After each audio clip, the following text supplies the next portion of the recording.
Selanjutnya adalah Bapak Dr. Edi Junaidi, spesialis Obgyn SHMKes. Beliau adalah Ketua Asosiasi Klinik Asklin. Kepada Dr. Edi Junaidi kami persilahkan, waktunya 10 menit.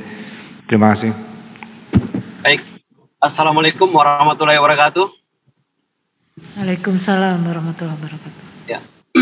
Mohon maaf pada semua peserta, ini kebetulan saya lagi jalan kebetulan di jalan lagi nyetir, mungkin agak sedikit sinyalnya agak betul-betul.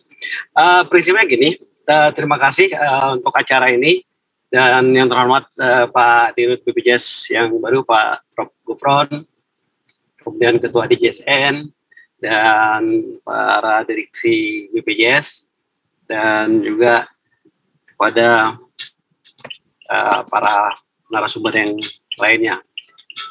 Mungkin dalam hal ini kami dari Asosiasi Klinik ingin sedikit membahas tentang, menyampaikan masukan-masukan tentang apa sih sebenarnya kita ke depan, yang selama ini juga kita sudah berjalan sudah hampir 6 tahun lebih. Banyak kendala-kendala yang dihadapi baik dari kami sendiri sebagai Paskes maupun dari mungkin hubungan juga dengan peserta. Saya tidak menyiapkan PowerPoint, tapi saya menyiapkan beberapa hal masukan-masukan dari dari teman-teman dari semua dari daerah. Saya menyampaikan pertama adalah bagaimana kepesertaan ini yang sudah dicanangkan dari awal tentang redistribusi kepesertaan ini belum terrealisasi sampai saat ini. Ya, kami sangat berharap adanya redistribusi tersebut, mungkin dengan kepemimpinan dan struktur organisasi yang baru di BPJSK ini dapat terrealisasi. Itu satu. Yang kedua adalah tentang masalah KBK. Ini ada masukan dari teman-teman. Nah, pada saat ini kan saat pandemi, ini agak sulit memang mengakukan tentang masalah terlaksananya KBK. Nah, apakah ini mungkin nanti selama pandemi ini, kan kita nggak tahu pandemi ini kapan berakhirnya juga, maka untuk masalah KBK ini apakah ada toleransi nanti untuk mungkin apakah ditiadakan atau memang bagaimana penilaiannya. Ini masukan-masukan dari teman-teman sekalian dari daerah. Nah, kemudian masalah credentialing juga. Credentialing selama ini dilakukan oleh memang beberapa daerah memang sangat aktif melibatkan dari organisasi Paskes seperti kami Asosiasi Klinik Indonesia, tapi beberapa daerah juga tidak berapa aktif. Nah, kami berharap bahwa pembinaan Paskes ini terutama berada pada kami, yaitu pada asosiasi, sehingga kami berharap bahwa setiap melakukan credentialing tersebut sebaiknya memang sangat melibatkan asosiasi Paskes. Nah, karena asosiasi Paskes ini nanti akan melakukan pembinaan apapun permasalahan di Paskes tersebut, maka kami berharap bahwa adalah suatu hak atau kewajiban daripada Paskes tersebut untuk bisa kami lakukan pembinaan. Contohnya beberapa daerah memang sudah ada kerjasama antara Paskes dengan antara BPJS dengan kami Asosiasi Paskes, bahwa mereka melakukan credentialing kepada Paskes tersebut, maka kami dilibatkan melakukan rekomendasi dari kami untuk kerjasama. Nah, ini sangat diharapkan dalam rangka karena untuk pembinaan.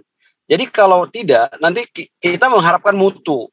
Nah, kami melihat bahwa mutu daripada Paskes tersebut itu memang dilakukan pembinaan oleh Asosiasi Paskes. Nah, kami berharap bahwa dengan dengan pengurusan atau kepemimpinan direksi yang baru ini lebih banyak melibatkan kami sebagai Asosiasi Paskes. Ini harapannya. Yang kedua adalah bagaimana data antara masuk keluar masuk Paskes ini belum transparan. Padahal sudah jauh hari kami sering mengajukan transparansi daripada data kepesertaan di Paskes. Jadi katakan misalnya Paskes A bulan ini dia pesertanya 15, tiba-tiba bulan berikutnya bisa berkurang jadi 14. Nah, ini merupakan satu masukan bagi BPJSK untuk dapat dibenahi mungkin apakah sistem pelaporan. Dulu pernah kami mengajukan bahwa agar data ini bisa diberikan secara transparansi kepada kami. Karena ini merupakan daripada sistem di Paskes tersebut akan melakukan sistem pendataan, katakan manajemen, keuangan dan lain-lain, karena ini akan berefek kepada sistem kapitasi. Yang terakhir kali bahwa masukan kami adalah ini tentang masalah biaya kapitasi, mungkin tadi sudah disampaikan juga oleh Pak Subuh tentang masalah biaya kapitasi. Ini biaya kapitasi sudah 6 tahun tidak ada perubahan, tidak ada kenaikan, sedangkan pembiayaan terus naik. Masker aja kemarin 50.000 bisa naik menjadi 100.000, kapitasi nggak pernah naik gitu. Jadi bagaimana kita untuk melakukan pengelolaan klinik kita, Paskes kita, kalau biaya kapitasi tidak akan ada perubahan. Sedangkan biaya-biaya untuk operasional terjadi kenaikan. Sebagai contoh itu biaya alat kesehatan aja, barang habis pakai saja sudah terjadi kenaikannya luar biasa. Ditambah lagi sekarang kalau kita lihat UMR nggak pernah turun. UMR tiap tahun naik, tapi kapitasi nggak naik-naik. Nah, obat tiap tahun naik. Obat itu naiknya tiap tahun itu 10%. Itu udah pasti 10% naik. Nah, terus UMR itu tiap tahun udah pasti naik. Nggak mungkin turun, tetapi kapitasi nggak pernah naik-naik. Nah, bagaimana kita mau meningkatkan mutu pelayanan kesehatan untuk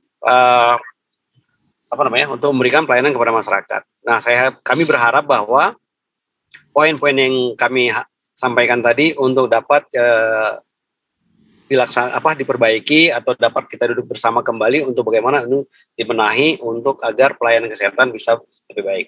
Karena bagaimanapun mutu pelayanan kesehatan itu tidak bisa terlepas dari biaya. Tanpa biaya nggak ada mutu kesehatan. Itu prinsip. Ada yang bilang nggak usah pakai biaya, mutu kesehatan. Ada, mungkin urut-urut dan tradisional. Saya kira gitu. Saya kira itu aja yang saya sampaikan. Masukan-masukan dari kami, yang lain mungkin teman-teman lain mungkin bisa menambahkan masukan lain. Terima kasih. Assalamualaikum warahmatullahi wabarakatuh. Waalaikumsalam warahmatullahi wabarakatuh. Bapak Dr. Edi Junaidi. Terima kasih Bapak Dr. Edi Junaidi atas saran-sarannya yang sangat menarik kepada BPJS Kesehatan, khususnya tadi yang terkait dengan kapitasi dan juga bagaimana melakukan credentialing kepada fasilitas kesehatan.